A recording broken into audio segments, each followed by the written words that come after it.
testimony that is truthful and honest and complete.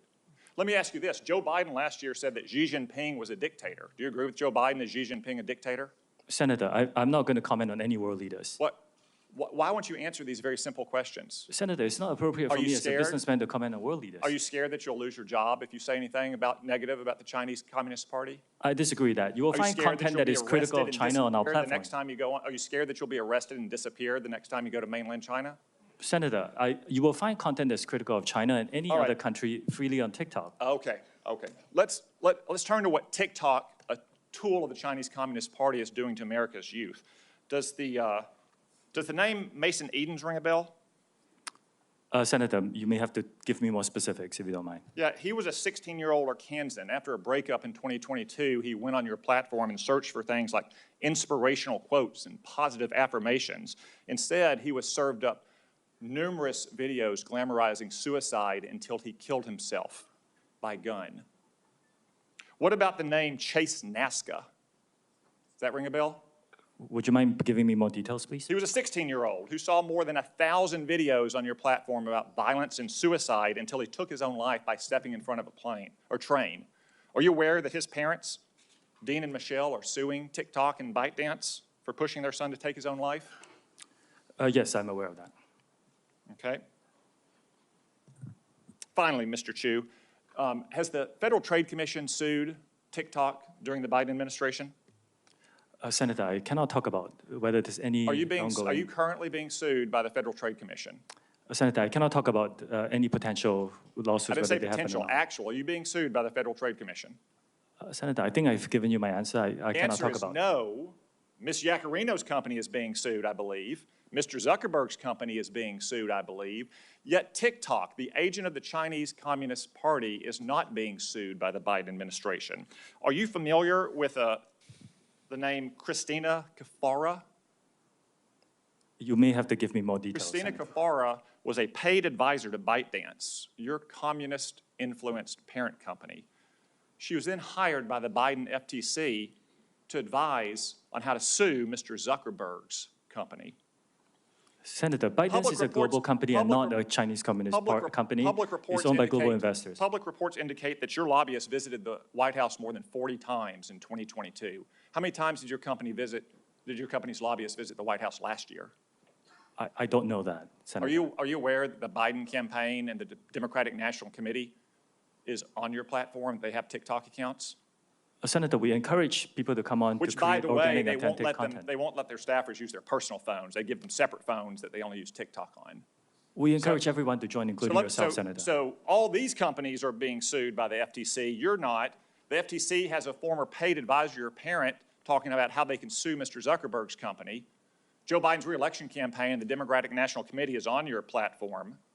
Let me ask you, have you or anyone else at TikTok communicated with or coordinated with the Biden administration, the Biden campaign, or the Democratic National Committee to influence the flow of information on your platform?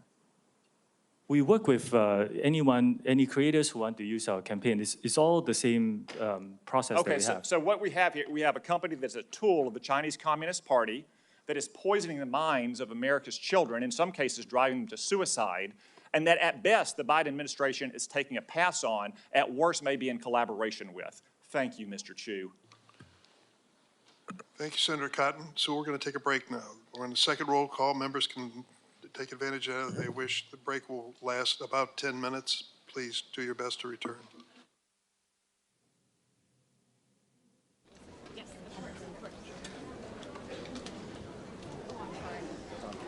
Are you trying to go through this? We're going to meet some families. Got it. Okay. I think these guys are also coming this way. Just FYI. Excuse us. Sorry. Excuse us. Watch your step. I'm in Santa Clarita, California. Just watch your step there. Just watch your step there. Thank you. Just watch your step. Watch your step there. Snapchat is the largest drug trafficking organization in the United States and Canada. Nobody is talking about that. I'm not kidding you. Snapchat is the largest drug trafficking organization in the United States and Canada. I'm Hispanic. A lot of my Hispanic friends are being misinformed by parents. Non-Hispanic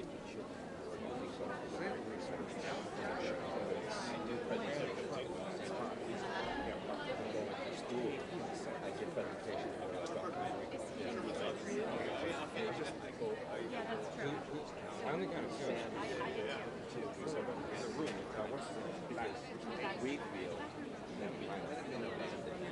But this right here, what you guys have right now, you're here, and you guys are just very passionate about this topic.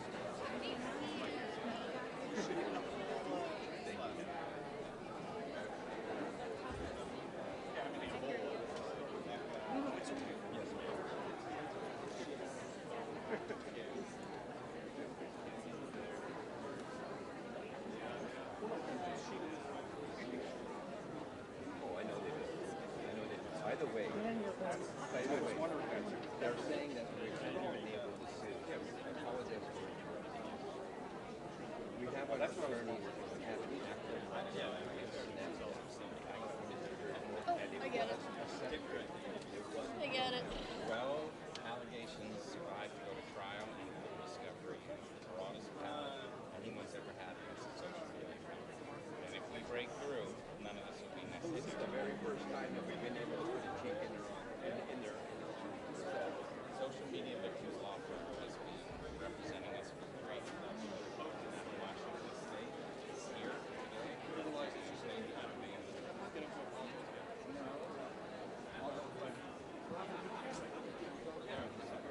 Can I tell you about a law named after our son that's going through the House, and I'd love for a sponsor in the Senate? It's called Sammy's Law. It requires third-party safety software for any platform or children. That lets parents start parenting their children. There's disability, anything illegal that happens on this platform. Software's out there. Bark.us is a place you can go to see the biggest one. And none of the platforms here speak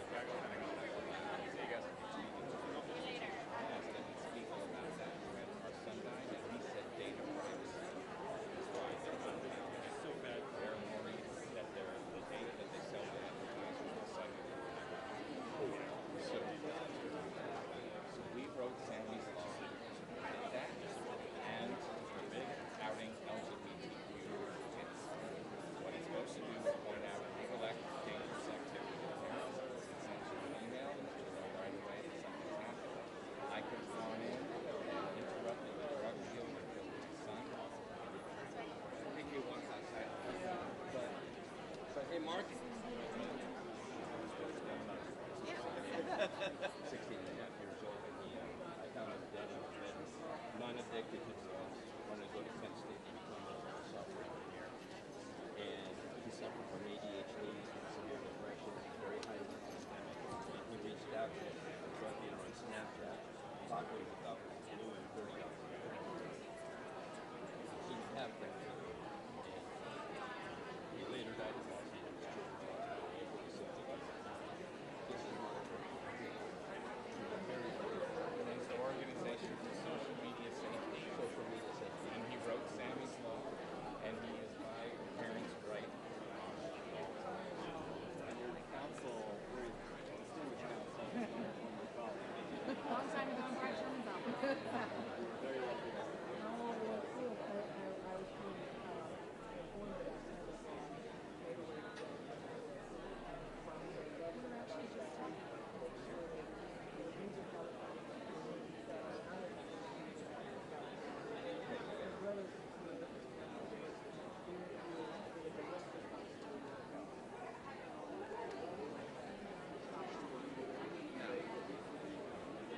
Yeah, we're absolutely here. I'll share all of our legislative proposals with staff. We have Sammy'sLaw.org, a website that spells it all out, and just via PDFs. Bipartisan, No apostrophe, just Sammy's Law. and we're running proposals in South Carolina too.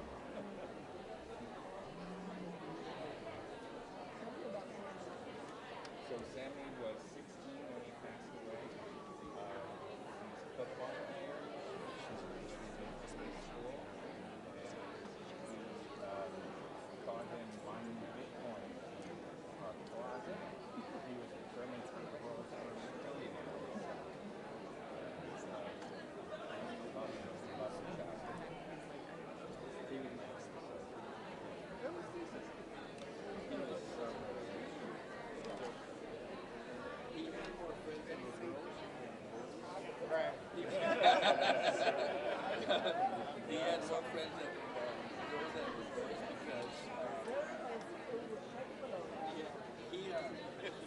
They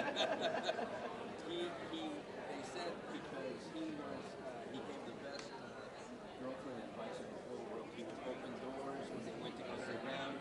He would pull out their chairs. Here's another picture of himself. And he's expensive. He left tons of Yes. But we've been going all through Los Angeles County. We've been working I work with Los Angeles Police Department as well. I've been helping testify in Congress and in the Senate.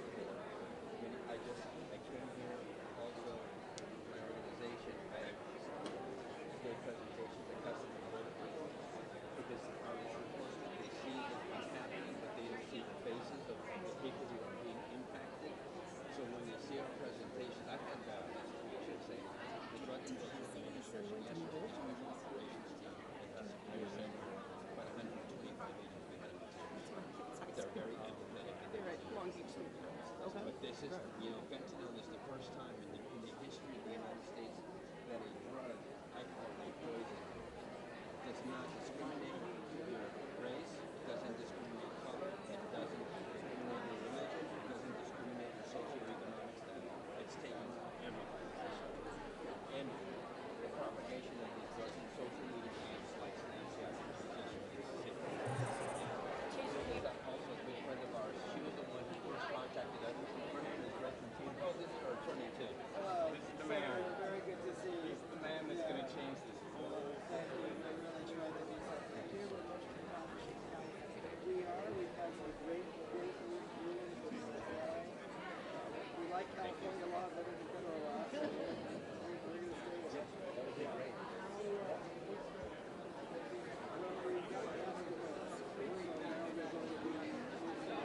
You saw this high school center in California. He was alive when they had the shooting there. 3 kids died.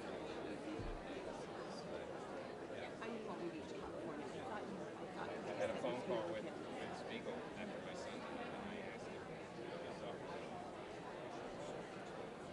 The only thing he tends to see, they weren't even processing it.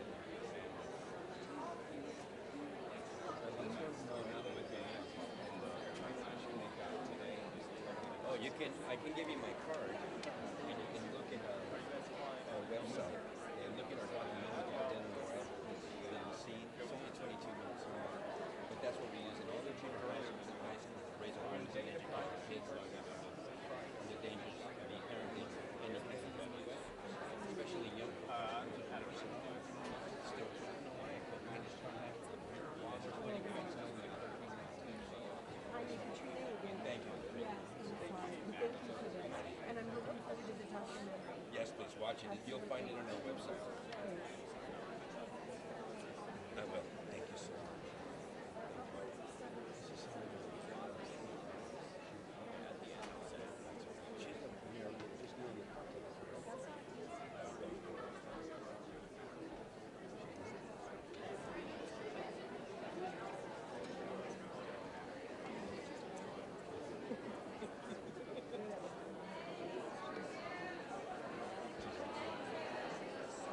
Can we get a picture? Yeah, we were just gonna see if we wanted to, because we're about to read. Yes, please.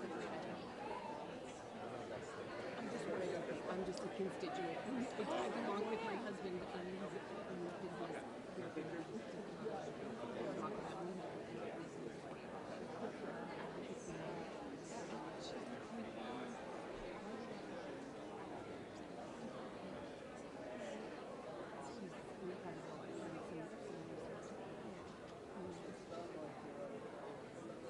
Well, she'll continue.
Senate Judiciary Committee will resume. We have 9 senators who have not asked questions yet in 7-minute rounds. And we'll turn first to Senator Padilla. Thank you, Mr. Chair. Colleagues, as we reconvene, I'm proud once again to share that I am one of the few senators with younger children. And I lead with that because as we are having this conversation today, it's not lost on me that between my children, who are all now in the teen and preteen category, and their friends, I see this issue very up close and personal. And in that spirit, I want to take a second to just acknowledge and thank all the parents who are in the audience today, many of whom have shared their stories with our offices, and I credit them for finding strength through their suffering, through their struggle, and channeling that into the advocacy that is making a difference. I thank all of you. Now, I appreciate, again, personally, the challenges that parents and caretakers, school personnel, and others face in helping our young people navigate this world of social media and technology in general. Now, the services our children are growing up with provide them unrivaled access to information. I mean, this is beyond what previous generations have experienced. And that includes learning opportunities, socialization, and much, much more. But we also clearly have a lot of work to do to better protect our children from the predators and predatory behavior that these technologies have enabled. And yes, Mr. Zuckerberg, that includes exacerbating the mental health crisis in America. Nearly all teens, we know, have access to smartphones and the internet and use the internet daily. And while guardians do have primary responsibility for caring for our children, the old adage says it takes a village. And so society as a whole, including leaders in the tech industry, must prioritize the health and safety of our children. Now, dive into my questions now and be specific, platform by platform, witness by witness, on the topic of some of the parental tools you have each made reference to. Mr. Citron, how many minors are on Discord, and how many of them have caretakers that have adopted your Family Center tool? And if you don't have the numbers, just say that quickly and provide that to our office. We can follow up with you on that. How have you ensured that young people in their gardens are aware of the tools that you offer? We make it very clear to teens on our platform what tools are available, and our Teen Safety Assist is enabled by default. What specifically do you do? What may be clear to you is not clear to the general public. So what do you do, in your opinion, to make it very clear? So our Teen Safety Assist, which is a feature that helps teens keep themselves safe, in addition to blocking and blurring images that may be sent to them, that is on by default for teen accounts, and it cannot be turned off. We also have, we market and to our teen users directly on our platform. We launched our Family Center. We created a promotional video. We put it directly on our product. So when every teen opened the app, in fact, every user opened the app, they got an alert like, hey, Discord has this, and they want you to use it. Thank you. Look forward to the data that we're requesting from Mr. Zuckerberg. Across all of Meta services, from Instagram, Facebook, Messenger, and Horizon, how many minors use your applications? And of those minors, how many have a caretaker that has adopted the parental supervision tools that you offer? Sorry, I can follow up with the specific stats on that. Okay, it would be very helpful, not just for us to know, but for you to know as the leader of your company. And how, same question, how are you ensuring that young people and their guardians are aware of the tools that you offer? We run pretty extensive ad campaigns, both on our platforms and outside. We work with creators and organizations like Girl Scouts to make sure that this is broadly, that there's broad awareness of the tools. Okay. Mr. Spiegel, how many minors use Snapchat? And of those minors, how many have caretakers that are registered with your Family Center? Senator, I believe approximately, in the United States, there are approximately 20 million teenage users of Snapchat. I believe approximately 200,000 parents use Family Center, and about 400,000 teens have a linked their account to their parents using Family Center. So 200,000, 400,000 sounds like a big number, but small in percentage of the minors using Snapchat. What are you doing to ensure that young people and their guardians are aware of the tools you offer? Senator, we create a banner for Family Center on the user's profiles so that accounts we believe may be of the age that they could be parents can see the entry point into Family Center easily. Okay. Mr. Chu, how many minors are on TikTok, and how many of them have a caregiver that uses your family tools? Senator, I need to get back to you on the specific numbers, but we were one of the first platforms to give what we call family pairing to parents. You go to settings, you turn on the QR code, your teenager's QR code and yours, you scan it. And what it allows you to do is you can set screen time limits, you can filter out some keywords, you can turn on a more restricted mode. And we're always talking to parents. I met a group of parents and teenagers and high school teachers last week to talk about what more we can provide in the family pairing mode. Ms. Yacarino, how many minors use X, and are you planning to implement safety measures or guidance for caretakers like your peer companies have? Thank you, Senator. Less than 1% of all U.S. users are between the ages of 13 and 17. Less than 1% out of how many? Of 90 million U.S. users. Okay, so still hundreds of thousands. Continue. Yes, yes, and every single one is very important.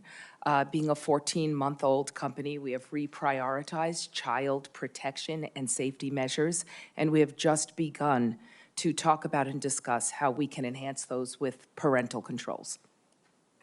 Let me continue with a follow-up question for Mr. Citron. In addition to keeping parents informed about the nature of various internet services, there's a lot more we obviously need to do. For today's purposes, while many companies offer a broad range of quote-unquote user empowerment tools, it's helpful to understand whether young people even find these tools helpful.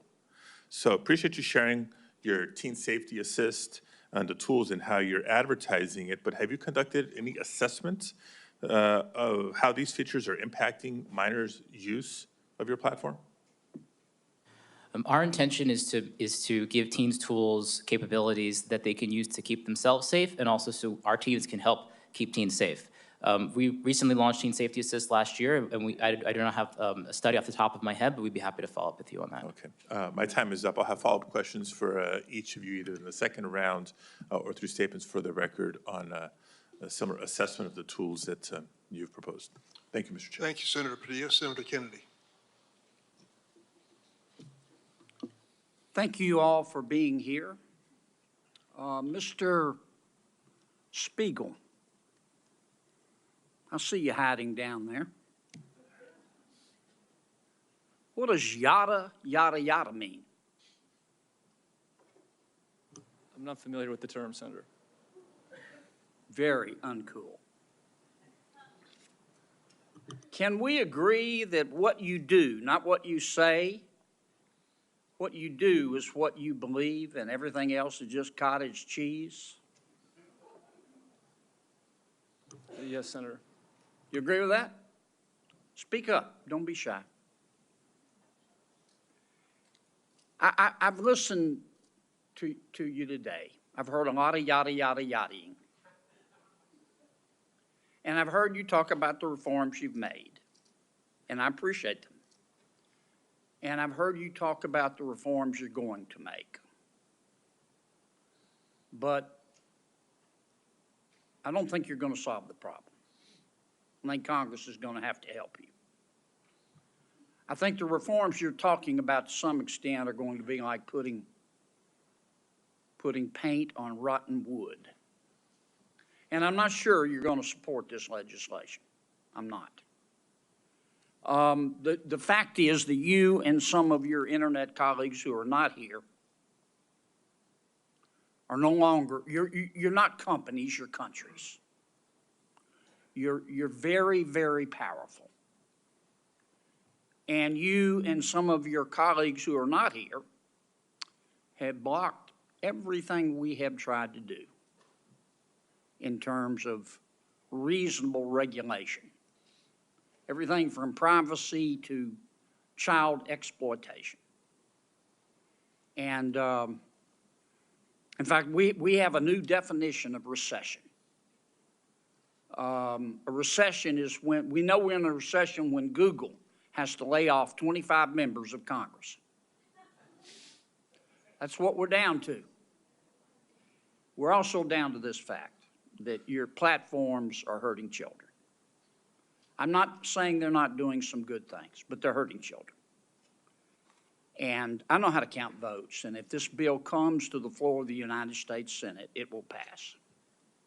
What we're going to have to do, and I say this with all the respect I can muster, is convince my good friend Senator Schumer to go to Amazon, buy a spine online, and bring this bill to the Senate floor.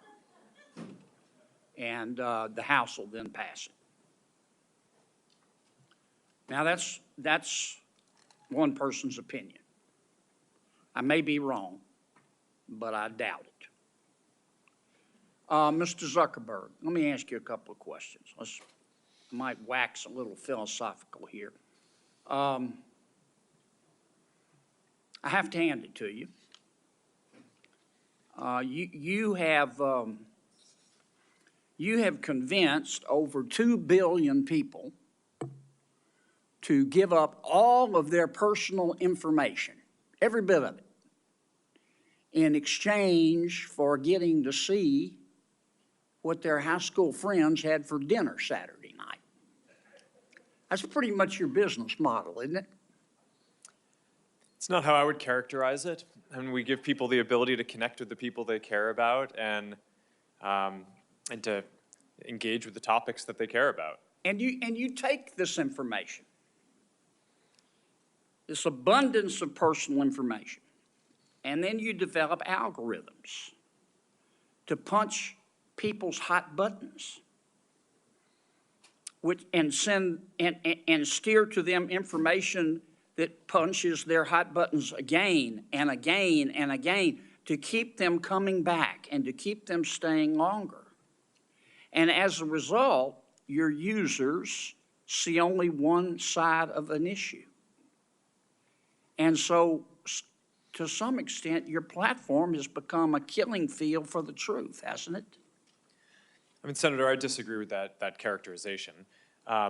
We build ranking and recommendations because people have a lot of friends and a lot of interests, and they want to make sure that they see the content that's relevant to them. We're trying to make a product that's useful to people and make our services as helpful as possible for people to connect with the people they care about and the interests they care about. But you And don't that's what we show do. them both sides. You don't give them balanced information. You just keep punching their hot buttons, punching their hot buttons. You don't show them balanced information so people can discern the truth for themselves. And you rev them up so much that so often your platform and others becomes just cesspools of snark where nobody learns anything, don't they? Well, Senator, I disagree with that. I think people can engage in the things that they're interested in and learn quite a bit about those. We have done a handful of different experiments and things in the past around news and trying to show content on a diverse set of perspectives. I think that there's more that needs to be explored there, but I don't think that we can solve that by ourselves. One of the things that I saw. I'm sorry to cut you off, Mr. President, but I'm going to run out of time. Do you think your users really understand what they're giving to you, all of their personal information, and how you process it and how you monetize it? Do you think people really understand? Senator, I think people understand the basic terms. I mean, I think that there's. I actually think that a lot of people overestimate how much information It's been there a is that couple of we years have. since we talked about this. Does your user agreement still suck? I'm not sure how to answer that, Senator. Can I think you still hide a dead body and all that legalese where nobody can find it? Senator, I'm not quite sure what you're referring to, but I think people get the basic deal of using these services. It's a free service. You're using it to connect with the people you care about. If you share something with people, other people will be able to see your information. It's inherently, if you're putting something out there to be shared publicly or with a private set of people, it's, you're inherently putting it out there. So I think people get that basic part of how the service works. But Mr. Zuckerberg, you're in the foothills of creepy. You track people who aren't even Facebook users. You track your own people, your own users who are your product, even when they're not on Facebook. I'm going to land this plane pretty quickly, Mr. Chairman. I mean, it's creepy. And I understand you make a lot of money doing it, but I just wonder if our technology is greater than our humanity. I mean, let me ask you this final question. Instagram is harmful to young people, isn't it? Senator, I disagree with that. That's not what the research shows on balance. That doesn't mean that individual people don't have issues and that there aren't things that we need to do to help provide the right tools for people. But across all of the research that we've done internally, I mean, the survey that the senator previously cited, there are 12 or 15 different categories of harm that we asked teens if they felt that Instagram made it worse or better.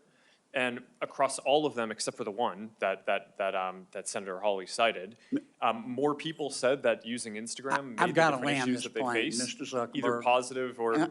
We just have to agree to disagree. If you believe that Instagram, I'm not saying it's intentional, but if you agree that if you think that Instagram is not hurting millions of our young people, particularly young teens, particularly young women, you shouldn't be driving. It is.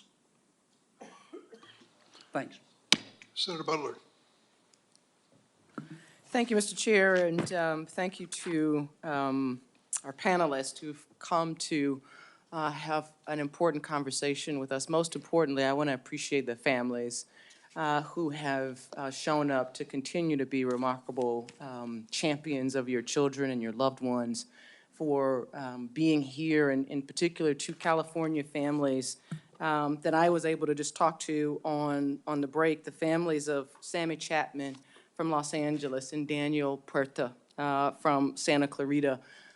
They are here today and are doing some incredible work to not just protect the memory and legacy of their boys, but the work that they're doing is going to protect my 9-year-old. And that is indeed why we're here. There are a couple questions that I want to ask some individuals. Let me start with a question for each of you. Mr. Citron, have you ever sat with a family and talked about their experience and what they need from your product? Yes or no? Yes, I have spoken with parents about how we can build tools to help them. Mr. Spiegel, have you sat with families and young people to talk about your products and what they need from your product? Yes, Senator. Mr. Hsu? Yes, I just did it 2 weeks ago, for example. I don't want to know what you did for the hearing prep, Mr. Chu. I just wanted to know if it's you an did example. anything Senator, in it's an terms example. of designing the product that you are creating. Mr. Zuckerberg, have you sat with parents and young people to talk about how you design product for your consumers? Yes, over the years, I've had a lot of conversations with parents. You know, that's interesting, Mr. Zuckerberg, because we talked about this last night and you gave me a very different answer. I asked you this very question.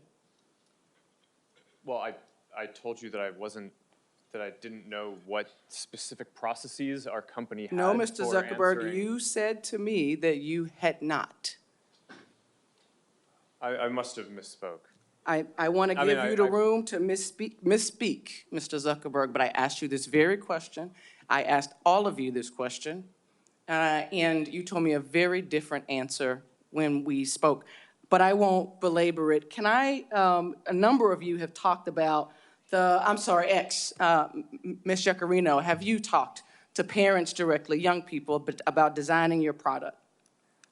As a new leader of X, the answer is yes. I've spoken to them about the behavioral patterns because less than 1% of our users are in that age group, but yes, I have spoken to them.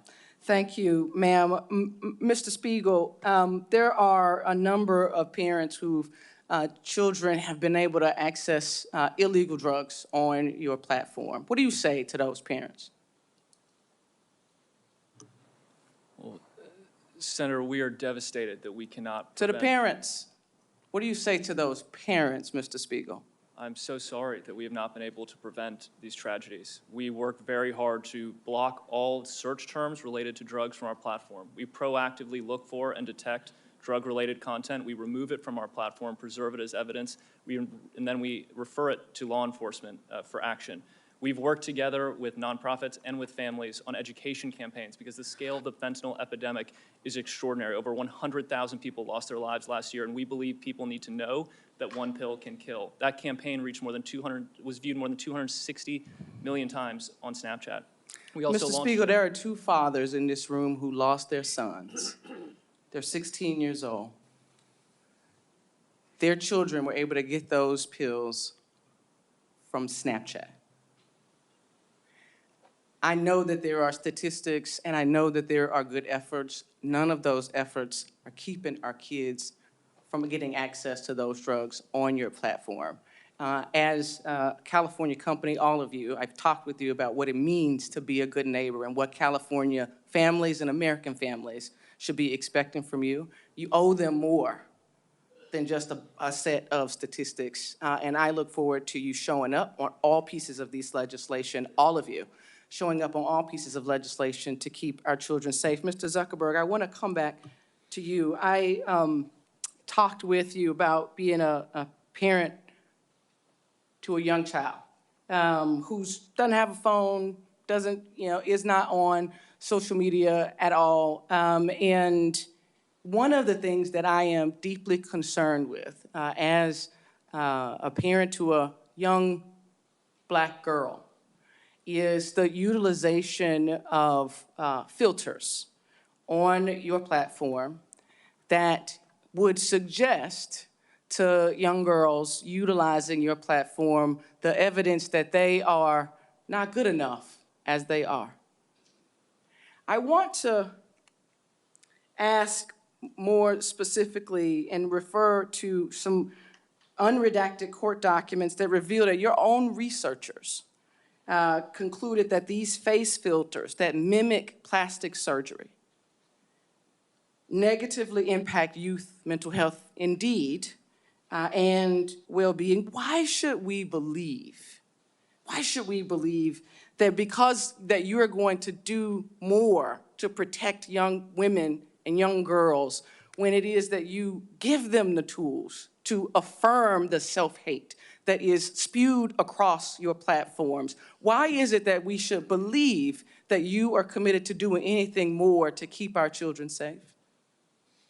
Sorry, there's a lot to unpack there. There We is give a lot. people tools to express themselves in different ways. And people use face filters and different tools to make media and photos and videos that are fun or interesting across a lot of the different products that are Plastic here. surgery pens are good tools to express creativity.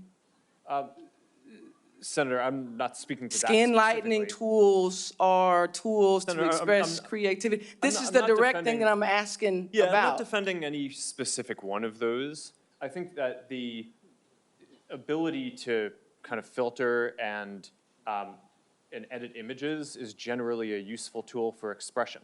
For that specifically, I'm not familiar with the study that you're referring to, but we did make it so that we're not recommending this type of content to teens. I made no reference to a study, to court documents that revealed your knowledge of the impact of these types of filters on young people generally, young girls in particular. Senator, I and disagree with that characterization. I think that there have with been hypotheses. court documents? I haven't seen any document that says Okay, that, Mr. Zuckerberg, my time is up.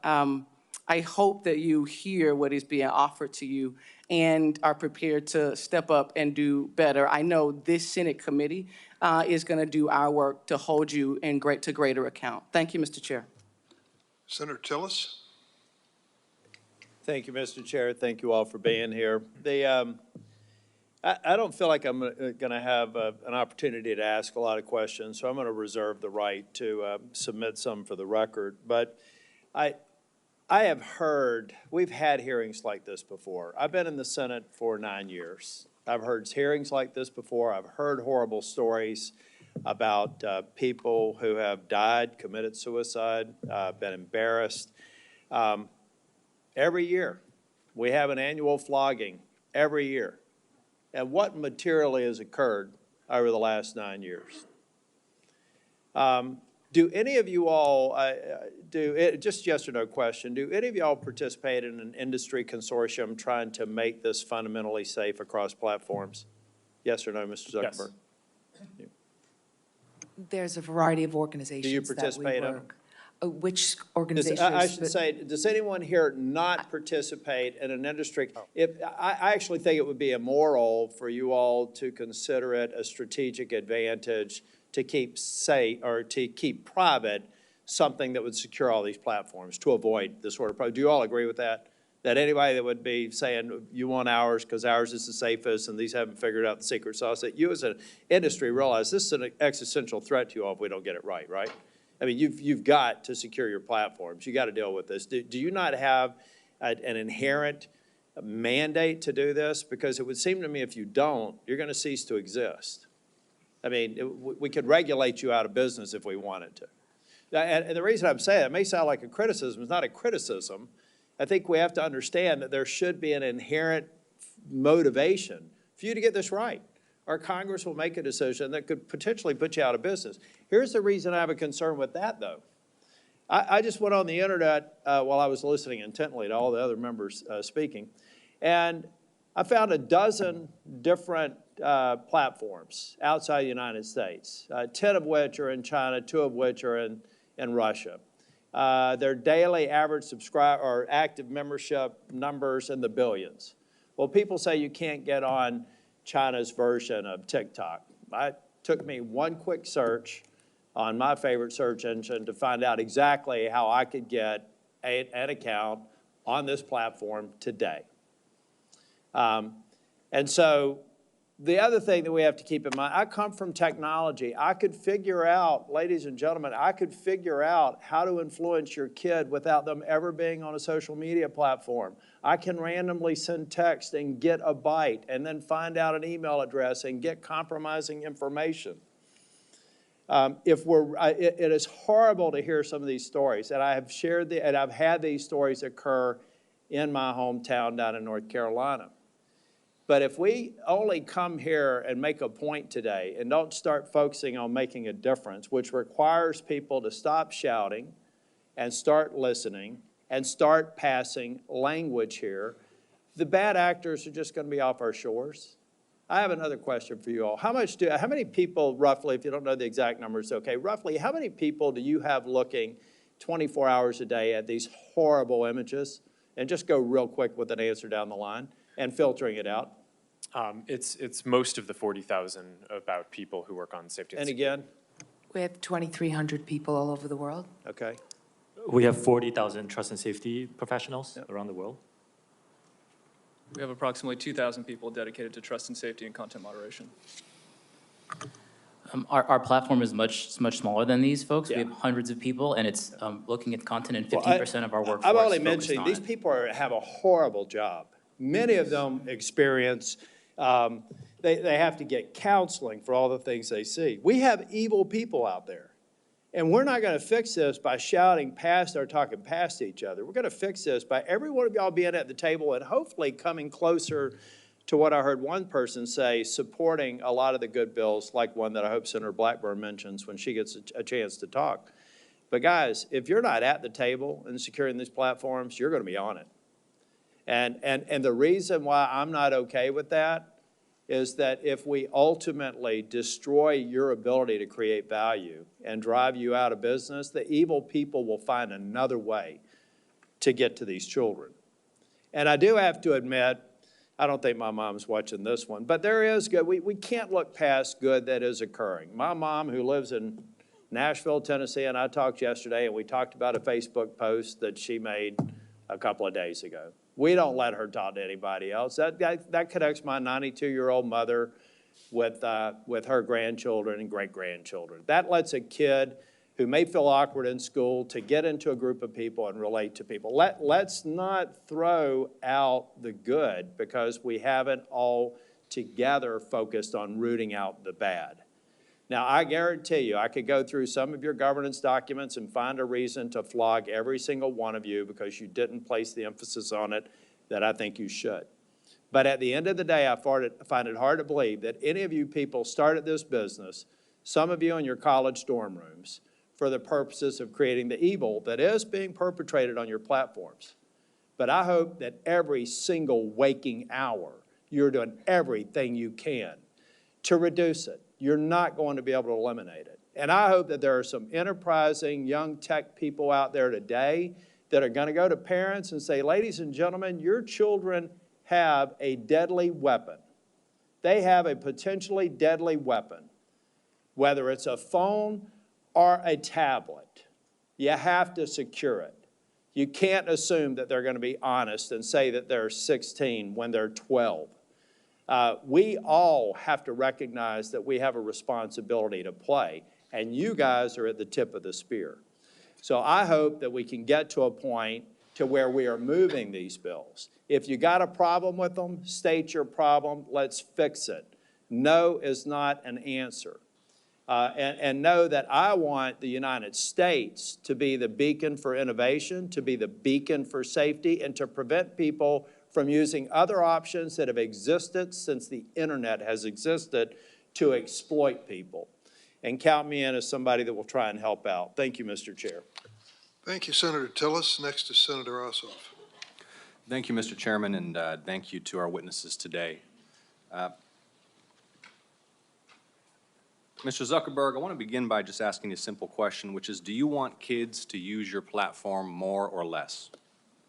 Well, we don't want people under the age of 13 using. Do you want teenagers 13 and up to use your platform more or less? Well, we would like to build a product that is useful and that people want to use more. My time is going to be limited, so it's just, do you want them to use it more or less? Teenagers 13 to 17 years old, do you want them using Meta products more or less? I'd like them to be useful enough that they want to use them more. You want them to use it more. I think herein we have one of the fundamental challenges. In fact, you have a fiduciary obligation, do you not, to try to get kids to use your platform more? It depends on how you define that. We obviously are a business. I'm sorry, Mr. Zuckerberg, our time is, it's self-evident that you have a fiduciary obligation to get your users, including users under 18, to use and engage with your platform more rather than less, correct? Over the long term, but in the near term, we often take a lot of steps, including we made a change to show less videos that on the platform that reduced amount of time by more than 50 million hours. Okay, but if your shareholders ask you, Mark, I wouldn't, Mr. Zuckerberg here, but your shareholders might be on a first-name basis with you. Mark, are you trying to get kids to use Meta products more or less? You'd say more, right? Well, I would say that over the long term, we're trying to create the most I mean, value let's as look, possible. so the 10K you file with the SEC, a few things I want to note. Here are some quotes, and this is a filing that you signed, correct? Yes. Yeah. Our financial performance has been and will continue to be significantly determined by our success in adding, retaining, and engaging active users. Here's another quote. If our users decrease their level of engagement with our products, our revenue, financial results, and business may be significantly harmed. Here's another quote. We believe that some users, particularly younger users, are aware of and actively engaging with other products and services similar to or as a substitute for ours. It continues, in the event that users increasingly engage with other products and services, we may experience a decline in use and engagement in key demographics or more broadly, in which case our business would likely be harmed. You have an obligation as the chief executive to encourage your team to get kids to use your platform more.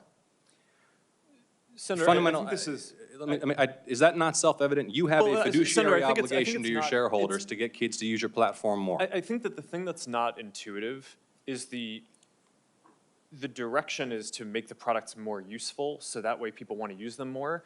We don't give the teams running the Instagram feed or the Facebook feed a goal to increase the amount of time that people spend. Yeah, but you don't dispute, goals. and your 10K makes clear you want your users engaging more and using more the platform. And I think this gets to the root of the challenge because it's the overwhelming view of the public, certainly in my home state of Georgia, and we've had some discussions about the underlying science, that this platform is harmful for children.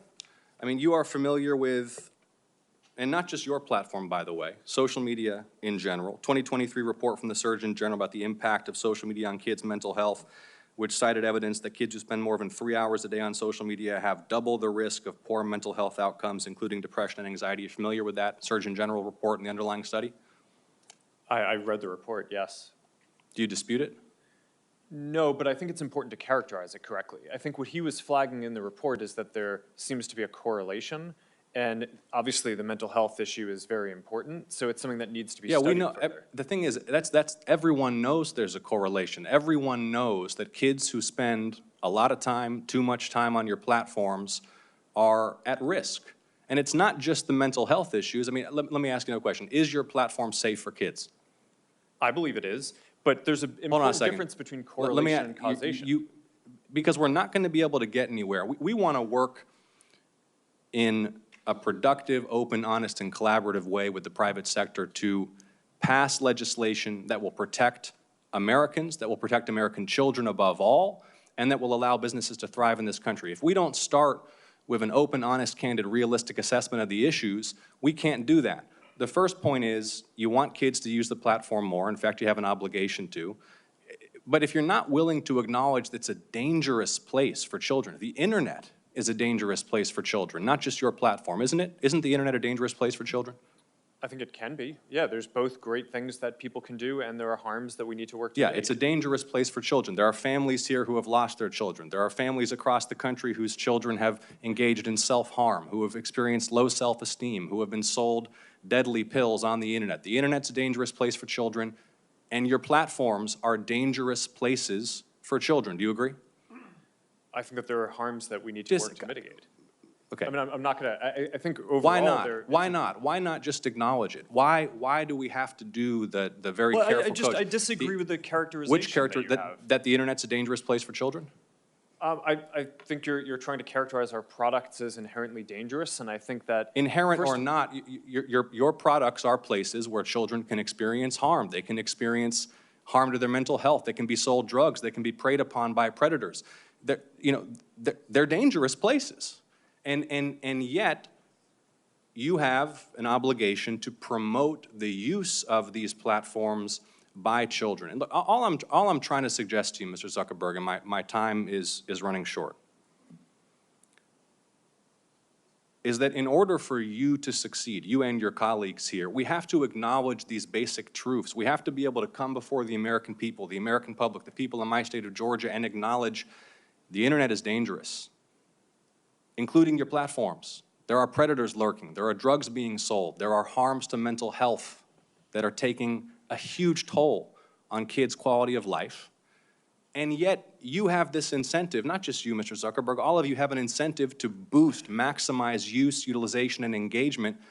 And that is where public policy has to step in to make sure that these platforms are safe for kids. So kids are not dying, so kids are not overdosing, so kids are not cutting themselves or killing themselves because they're spending all day scrolling instead of playing outside. And I appreciate all of you for your testimony. We will continue to engage as we develop this legislation. Thank you. Senator from Tennessee. Thank you, Mr. Chairman. Thank you to each of you for coming. And I know some of you had to be subpoenaed to get here, but we do appreciate that you all are here. Mr. Chu, I want to come to you first. We've heard that you're looking at putting a headquarters in Nashville and likewise in Silicon Valley and Seattle. And what you're going to find probably is that the welcome mat is not going to be rolled out for you in Nashville like it would be in California. There are a lot of people in Tennessee that are very concerned about the way TikTok is basically building dossiers on our kids, the way they are building those on their virtual you. And also that information is held in China, in Beijing, as you responded to Senator Blumenthal and I last year in reference to that question. And we also know that a major music label yesterday said they were pulling all of their content off your site.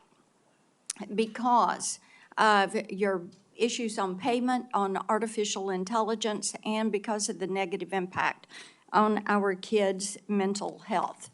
So we will see how that progresses. Mr. Zuckerberg, I want to come to you. We have just had, Senator Blumenthal and I, of course, have had some internal documents and emails that have come our way. One of the things that really concerned me is that you referred to your young users in terms of their lifetime value of it being roughly $270 per teenager. And each of you should be looking at these kids. Their T-shirts they're wearing today say, I'm worth more than $270. We've got some standing up in those T-shirts. Now, and some of the children from our state, some of the children, the parents that we have worked with, just to think, whether it is Becca Schmidt, David Malek, Sarah Flatt, Annalie Schote, would you say that life is only worth $270? What could possibly lead you? I mean, I listened to that. I know you're a dad. I'm a mom. I'm a grandmom. And how could you possibly even have that thought?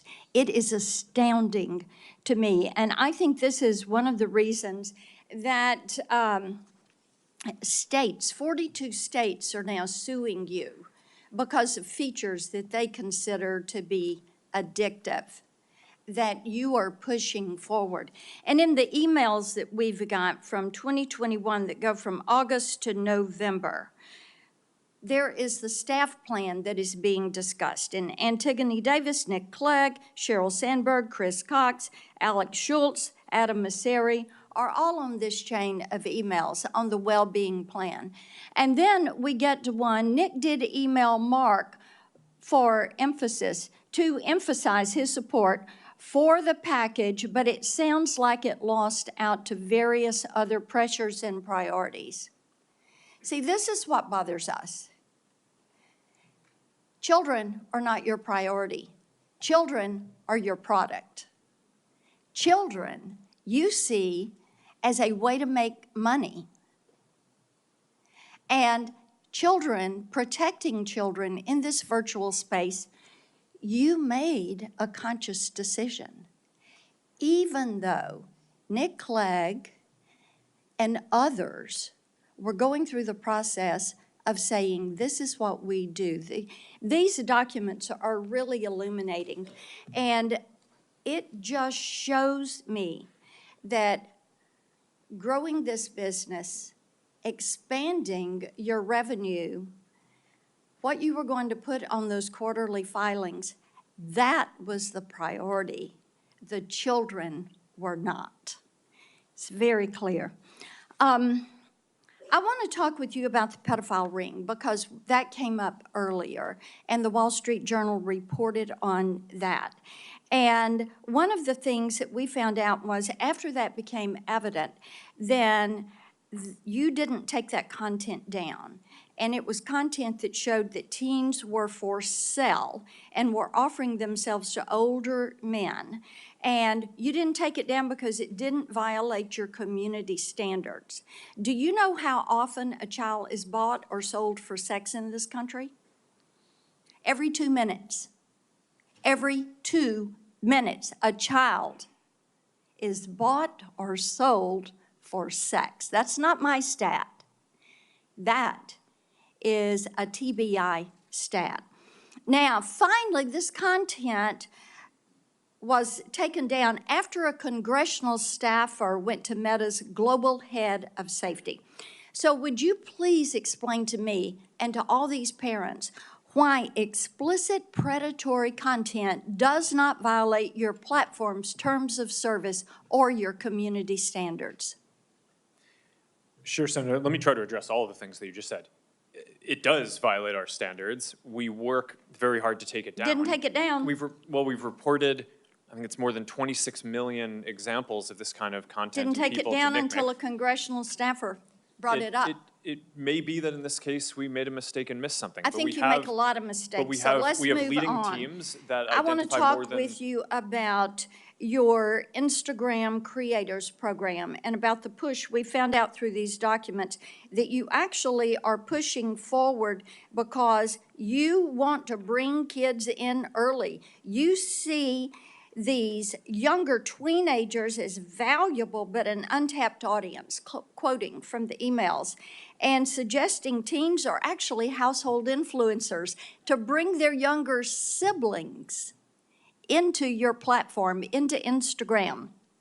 Now, how can you ensure that Instagram creators, your product, your program, does not facilitate illegal activities when you fail to remove content pertaining to the sale of minors? And it is happening once every 2 minutes in this country. Senator, our tools for identifying that kind of content are industry leading. That doesn't mean we're perfect. There are definitely issues that we have, but we continue to Mr. invest a ton in it. Zuckerberg, yes, there are a lot that is slipping through. It appears that you're trying to be the premier sex trafficking Of course site not, Senator. in this country. Senator, that's ridiculous. No, S- it Senator, is not ridiculous. You Of course want we to don't turn want around this- and we tell don't want these this people content on our that, platforms, and we why don't you take it down? We do take it We down. are here discussing, We we do more need work to you take it all down to than- work than- with than- us. No, you're not. You are not. And the problem is, we've been working on this, Senator Welch is over there, we've been working on this stuff for a decade. You have an army of lawyers and lobbyists that have fought us on this every step of the way. You work with NetChoice, the Cato Institute, Taxpayers Protection Alliance, and Chamber of Progress to actually fight our bipartisan legislation to keep kids safe online. So are you going to stop funding these groups? Are you going to stop lobbying against this and come to the table and work with us? Yes or no? Senator, we have a. Yes or no? Of course, we'll work with you on the legislation. Okay, I mean, the it's door been hard is to- open. We've got all these bills. You need to come to the table. Each and every one of you need to come to the table. And you need to work with us. Kids are dying.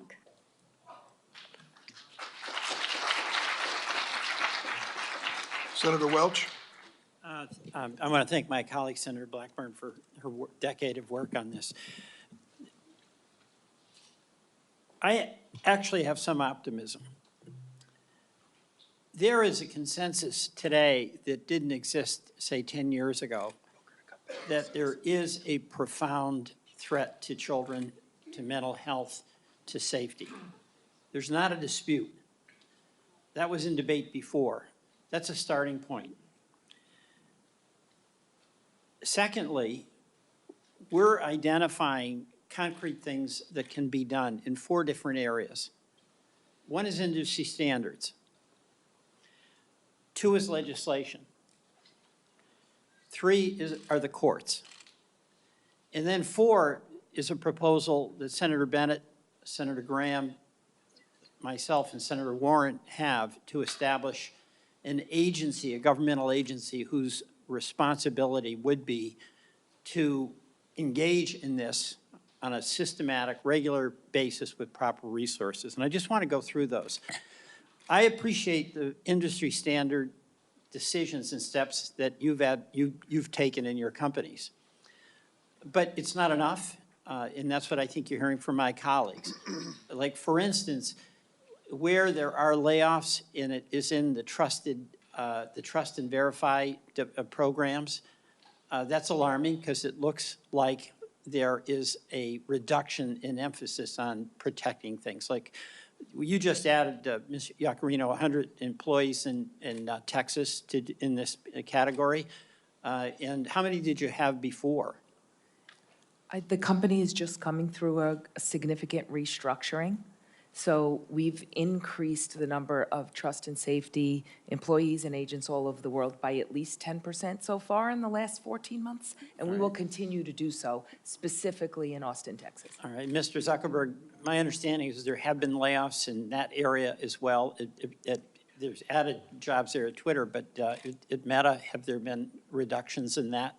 There have been across the board, not really focused on that area. I think our investment is relatively consistent over the last couple of years. All right, We well- invested almost $5 billion in this work last year, and I think this year will be on the same order of magnitude. All right, and another question that's come up is when, to the horror of a user of any of your platforms, somebody has an image on there that's very compromising, often of a sexual nature.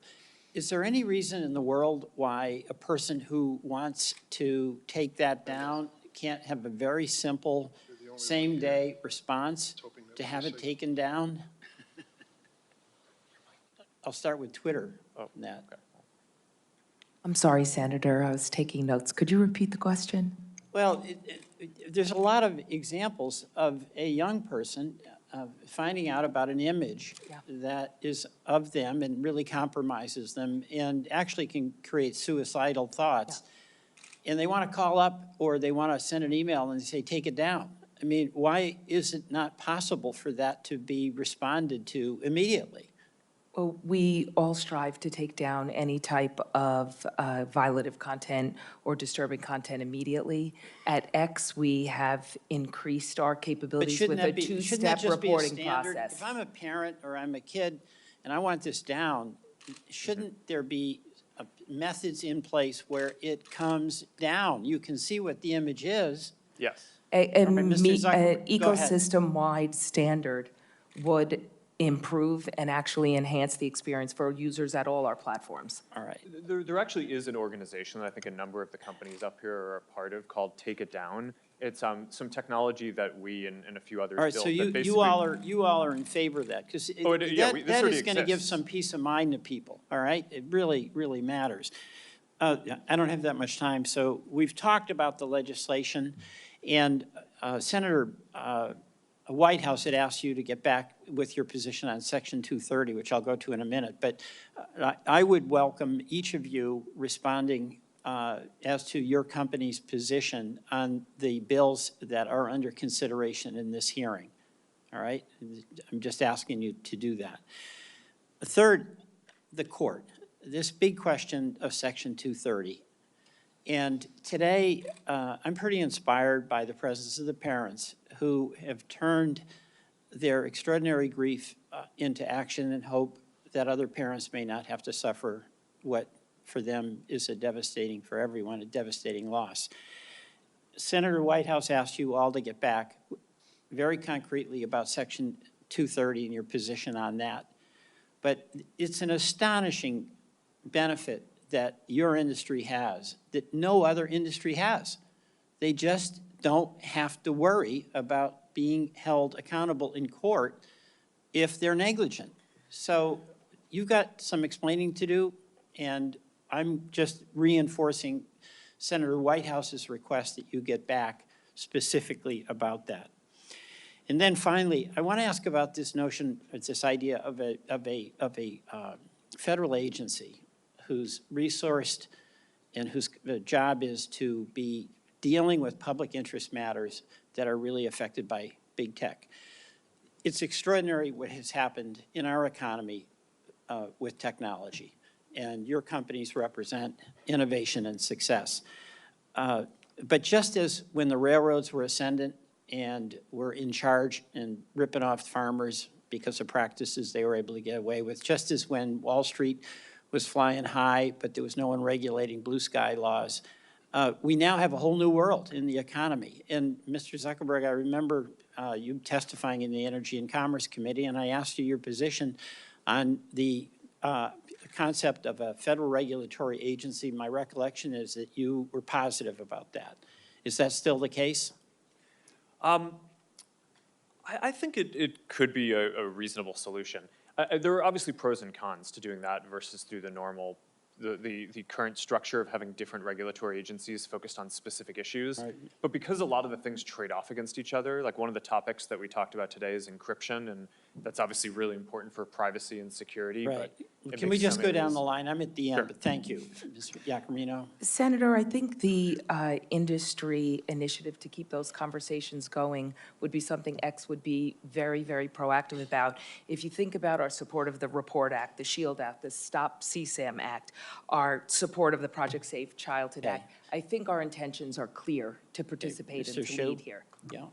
Senator, we support national privacy legislation, for example, so that sounds like a good idea. We just need to understand what it means. All right. Mr. Spiegel? Senator, we'll continue to work with your team, and we'd certainly be open to exploring the right regulatory body for big technology. But the idea of a regulatory body is something that you can see has merit. Yes, Senator. And Mr. Schifrin? Yeah, we're very open to working with you and our peers and anybody on helping make the internet a safer place. You know, I think you mentioned this is not a one-platform problem. Right. So we do look to collaborate with other companies and with nonprofits in the government. Okay. to I make it thank safer you for all. everybody. Mr. Chairman, I yield back. Thank you, Senator Welch. Well, we're going to conclude this hearing, and thank you all for coming today. You probably have your scorecard out there. You've met at least 20 members of this committee and have your own impressions of their questioning, their approach, and the like. But the one thing I want to make clear as chairman of this committee for the last 3 years is this was an extraordinary vote on an extraordinary issue. A year ago, we passed 5 bills unanimously in this committee. You heard all the senators. Every spot on the political spectrum was covered. Every single senator voted unanimously in favor of the 5 pieces of legislation we've discussed today. It ought to tell everyone who follows Capitol Hill and Washington a pretty stark message. We get it, and we live it. As parents and grandparents, we know what our daughters and sons and others are going through. They cannot cope. They cannot handle this issue on their own.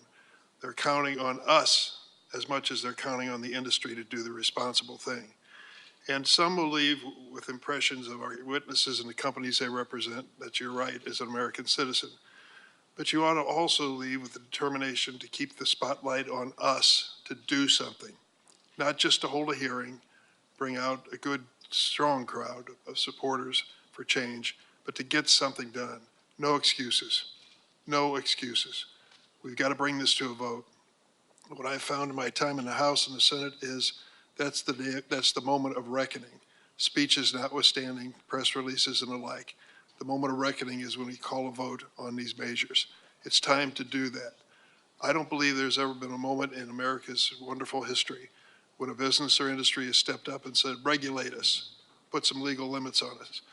Businesses exist by and large to be profitable. And I think that we got to get behind that and say profitability at what cost. Senator Kennedy, a Republican colleague, said, is our technology greater than our humanity? I think that is a fundamental question that he asked. What I would add to it, are our politics greater than technology? We're going to find out. I want to thank a few people before we close up here. I've got several staffers who've worked so hard on this. Alexandra Gelber, thank you very much, Alexandra. Jeff Hansen, Scott Jorgensen. Last point I'll make, Mr. Zuckerberg, is just a little advice to you. I think your opening statement on mental health needs to be explained because I don't think it makes any sense. There is a parent in this room who's had a child that's gone through an emotional experience like this that wouldn't tell you and me they changed right in front of my eyes. They changed. They hold themselves up in their room. They no longer reached out to their friends. They lost all interest in school. These are mental health consequences that I think come with the abuse of this right to have access to this kind of technology. So I see my colleague said, you want to say a word? I think it was a good hearing. I hope something positive comes from it. Thank you all for coming.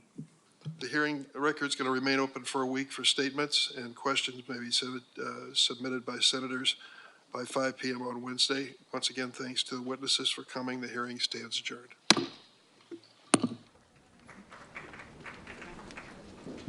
Just keep a path here, folks.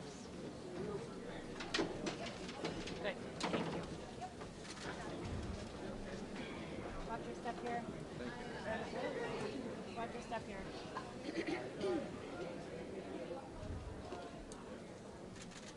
Just watch your step there.